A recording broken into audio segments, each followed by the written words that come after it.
Hello, I'm Dr. Jeffrey Newell, Director of the Vanderbilt Kennedy Center and Professor of Pediatrics in Pharmacology and Special Education at Vanderbilt University Medical Center in Nashville, Tennessee. Welcome to this podcast series titled Bringing Focus to the Diagnosis and Management of Rett Syndrome. Today, joining me is Dr. Eric Marsh. Dr. Marsh, if you could please introduce yourself. Hi, Jeff. Thank you for inviting me here today. My name is Eric Marsh. I'm a pediatric neurologist at the Children's Hospital of Philadelphia and associate professor of neurology and pediatrics at Perelman School of Medicine of the University of Pennsylvania and clinical director of the Penn Orphan Disease Center and an attending neurologist at the Children's Hospital of Philadelphia. Excellent. Welcome, Eric, and thanks so much for joining me. Today's episode is titled Understanding the Pathophysiology of Rett Syndrome, Setting the Stage for Future Developments. So maybe we could start by having a brief discussion about the genetics of Rett syndrome, because I think obviously that's provides some insight into the pathophysiology. So Eric, could you tell us a little bit about the genetics of Rett syndrome? Sure, Jeff. As you're well aware, Rett syndrome was originally a clinical diagnosis, but the gene has been discovered about 25 years ago, and it was found to be on the X chromosome, and the gene is MECP2, or the methyl CpG2 binding protein, which is a protein that's important for chromosomal structure and transcriptional regulation. So it is important for allowing DNA to be opened or closed, to have other transcription factors or regulatory elements come in and transcribe the DNA to RNA so that proteins can be made. Okay. With Rett syndrome, it has a lot of neurological problems. What do we know about where this gene and the protein acts in the body, and what cells does it have an impact on? Yeah. So, like many neurodevelopmental disorders, MECP2 is expressed widely throughout the body in many different cell types, but its function seems to be primarily felt, or its dysfunction seems to be primarily felt within the brain. And why that occurs, we don't really understand, but this is true for many different neurodevelopmental disorders, which genes are expressed widely throughout the body, but with primarily neurologic symptoms. This is an area that a lot of people are trying to understand. What about brain transcription or brain function is unique such that you have more neurologic symptoms than systemic symptoms in a gene that's expressed diffusely throughout the body. Yeah. And I remember that the MECP2 gene and protein, while it's in every cell in the body, is at much higher levels in neurons. So that might provide some insight why there maybe has a larger effect on neurons and other cells. Before we get more into sort of discussing, what we know about the science and the biology of MECP2, there's a lot of different mutations that have been associated with Rett syndrome. And do we have a sense about how these mutations might relate to the clinical features or the spectrum of symptoms? And does it provide any insight into the functional aspects of the protein? Yeah, Jeff. So, there is a fair amount understood about kind of the mutational spectrum in MECP2 as it relates to disease. Interestingly, there are a handful of mutations that make up about 50% or probably a little less of the mutations that are seen in patients. And within that group of mutations, there are two groups, one in which on a population basis, the patients seem to be a little bit more severe, and the other group where on a population basis, the patients seem to be a little bit more milder.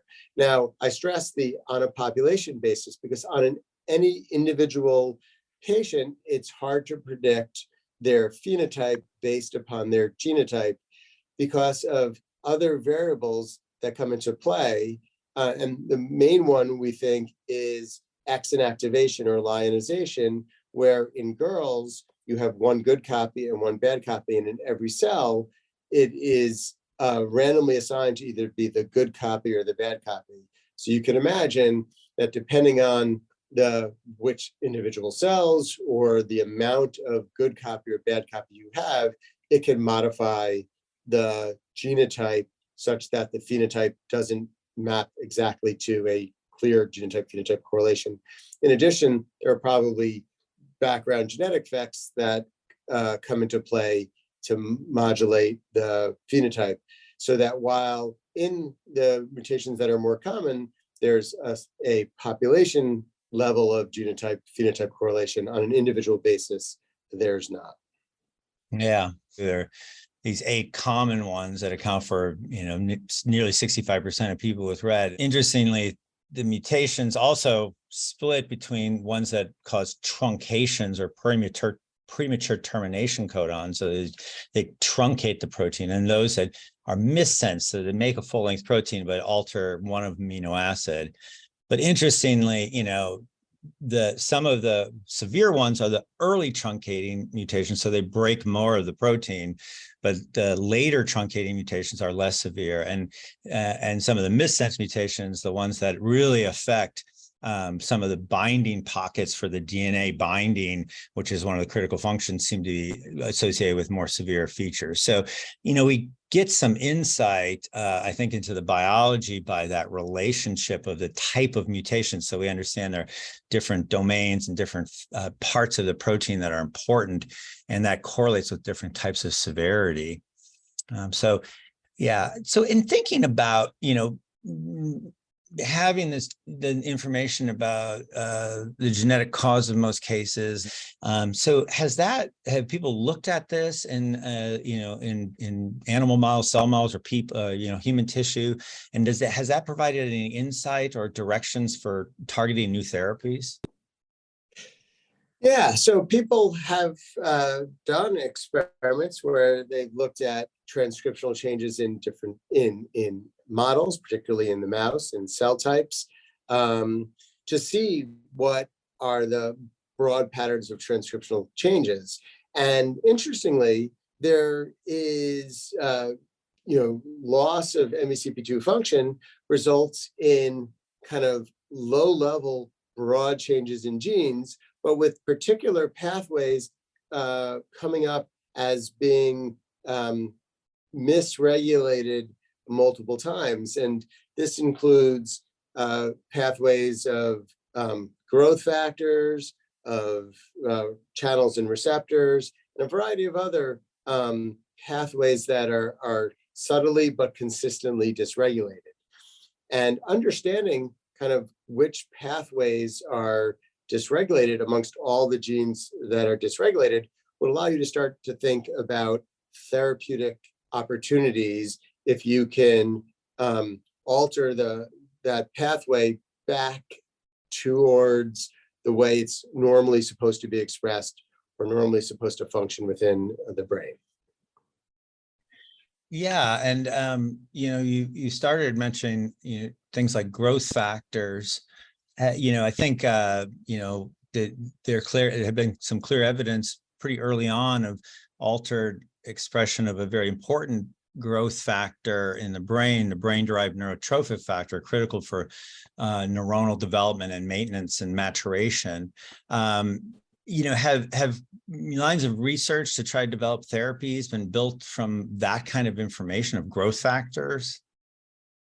Yeah, yes, absolutely. So there has been over the years a number of studies, first in mice and then in people in a variety of different ways, to try to restore BDNF function, since BDNF, as you said, is one of those growth factors that is kind of dysregulated in MECP2 models, but also in individuals with Rett syndrome. So people have thought about providing the growth factor or upstream factors that can then regulate BDNF function. And particularly, people have thought about using insulin-like growth factor 1 or IGF-1 or derivatives of insulin-like growth factor 1, particularly a molecule called trofinetide, to adjust BDNF levels in the brain. Brain-derived neurotrophic factor seems promising, but it's very big and you can't get across the blood-brain barrier. But other ways, such as the IGF-1 or derivatives of, can cross. So, I know that there's been animal work and human work using both IGF-1 and trofinetide, which now the IGF-1 had promising results in the phase 1 trial, but did not find the same thing in a phase 2. But with trofinetide, that's carried into 2 phase 2 and phase 3 trials. So, you can see how that understanding of the pathophysiology has potential to unlock avenues of clinical therapy development that may be promising. One of the interesting things particularly about Rett syndrome or MECP2 dysregulation is that there are potentially a number of different pathways that can be modulated in order to try to restore function back towards a typically developing brain. Yeah. And what about, given that it's a genetic disorder, what about and you said that it's loss of function of MECP2, what about trying to give that MECP2 back or something, or replace it? Yeah, so, as you're well aware, there's a lot of work on many, many different genetic disorders for using gene therapy or gene replacement therapy to cure or improve the lives of individuals with genetic diseases. And there's been some successes already using a AAV or adeno-associated virus delivery of different genes, such as in spinal muscular atrophy. And people are moving forward with this in Rett syndrome too, where people have shown in animal models that AAV delivery of MECP2 can restore the mouse to its more typical functioning, and so that a gene replacement approach using AAV methodology is a potentially viable clinical approach. And indeed, a number of companies are moving forward towards humans to try this in people. Yeah, and I think that in something like spinal muscular atrophy, where early on you have problems, and what you have is a death of the primary motor neurons, and then when you have the gene, now they stay alive. I think in general, there'd always been a question if in something like a neurodevelopmental disorder such as Rett syndrome, where there's not degeneration and it's something that comes on later and progresses, if there'd be potential to actually intervene later, or if the damage had already been done. But that critical mouse experiments, even before the AAV, just turning the gene back on through genetic engineering, even after animals were sick, seeing the animals get better, really provided a different concept of what might be possible in neurodevelopmental disorders.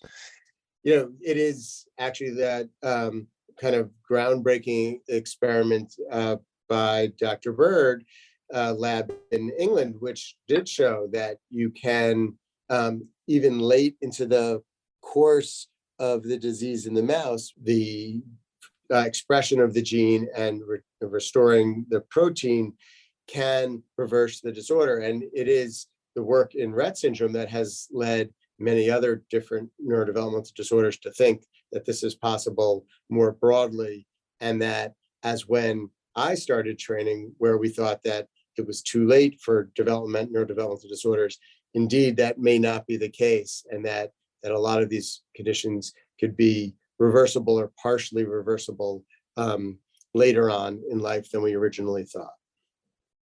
Yeah, yeah, and as you mentioned, a couple different companies have announced that they are going to start or starting gene therapy trials in Rett syndrome. And, I know that there's active pursuit of things, as you mentioned, the X chromosome inactivation, which can contribute to the variation in the clinical phenotype, but also provides an opportunity if you could reactivate the inactive chromosome that has the normal copy of MECP2, you might see the ability to restore function. So, I think that this has been great. And, obviously it seems that, the understanding of this genetic basis of most cases of Rett syndrome, being able to develop animal and cellular models and understand the pathophysiology really has provided a route to develop new therapies. So I think it's an exciting time, and I think we'll see exciting things over the next couple of years in Rett syndrome. Eric, do you think that there's any other key takeaways or important points you'd like to mention? Yeah, I think, as you nicely just summarized, Rett is a prototypical example of how understanding the clinical condition, then learning about the genetics and the molecular and cellular biology that occurs with that can lead to different avenues of therapeutic approaches, and that our learnings from Rett really are going to be potentially applicable to many different neurodevelopment disorders in the years to come. Absolutely. Well, Eric, thank you so much for this great discussion. And thank you all for participating in this activity. Please continue on to answer the questions that follow and complete the evaluation.